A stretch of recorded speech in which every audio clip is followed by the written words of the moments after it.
But Yeah, I think that's probably the most important thing. That is a quality of that team. We've already seen it, this year. Saw it a bunch with them, last year. But that's also really the trend of the league. The 20-point leads in the first half, those can disappear pretty quickly within a matter of three-quarters of a quarter, and you just have to continue to work the game and not feel that you're entitled, to a win. And I thought that was a really good close, for us. Third quarter, they played great. Sped us up a little bit. Thought we had some good shots too, that kind of contributes to it. We missed some at key times and turned us over a couple times, and we were able to get some easy ones. They were able to get back into it. But I thought the fourth quarter was very good. A lot of good things on both ends. Speaking of that fourth quarter, for all the running you guys have done and pace and all things like that Jimmy still has, especially amidst more in the third quarter, that half-court game to steady you guys. Yeah. And Bam still has that forceful game, as he showed in the fourth quarter, that you can do it more than one way, maybe the hard way at times. Yeah, I wouldn't even say that's the hard way. I mean, that's what happens in fourth quarters. The game usually slows down. I think one of, the plays that kind of broke it open was when we pitched it ahead, a couple times, or two plays where we pitched ahead, we were able to get easy ones, but you can't really rely on those in the fourth quarter.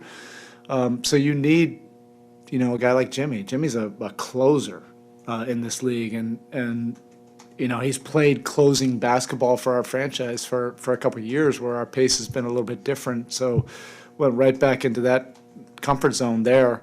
And then as far as Bam, yeah, he was just a beast in the paint, making his presence felt.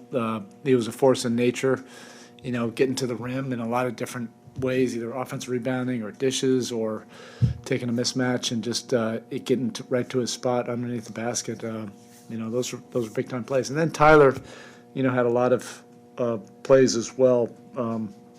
Particularly when the game slowed down, he's another guy you can just get the ball to, and he'll make some good plays for you. Just to follow up on Bam in the fourth, they went small, and it seemed like there was a pretty immediate recognition of how small Charlotte was playing and to get the ball to Bam a few times. Even when there was an offensive lull tonight, does it seem like this team just recognizes the advantages on the floor more quickly than other teams? And yeah, the IQ level of this team is very high. We have experienced, savvy guys, but guys that can read situations in real time. That matters in this league. Kyle, Jimmy, read the game extremely quickly. Bam, as a young player, reads situations quickly. Same thing with PJ.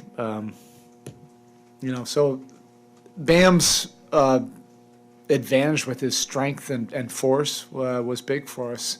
And it wasn't like we were just throwing the ball to him and everybody getting out of the way. It was in a lot of different ways, which you can't necessarily scheme against. An offensive rebound here, a couple pick and rolls there, a couple mismatches here. I think those were real-time reads that were, tough to adjust to. Erik, just to elaborate on Bam a little bit, it seemed like the game slows for him now more than it used to, where if he's at the rim, he'll wait out a defender, make sure he gets the dunk, whereas it seemed like before he might flip it up or something like that, but like he's gathering himself. Yeah. Has that been a focus that you've had with him? Yeah, I think a lot of things are true with that. He's really worked at it, this summer. He's really worked on his body too.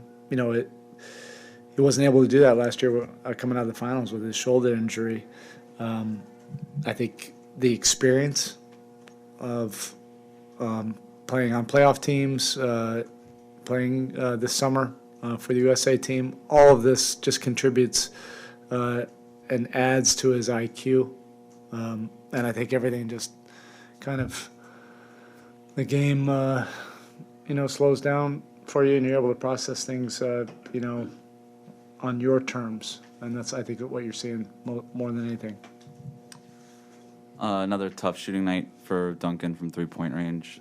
What's the approach as a coach? What can you tell? I mean, I'm sure. What do you end up with? I don't have my glasses. I think. Well, that's the problem right 2 for there. 11.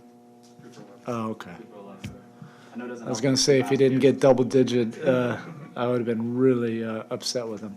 That's the problem. He should have gotten 15 up.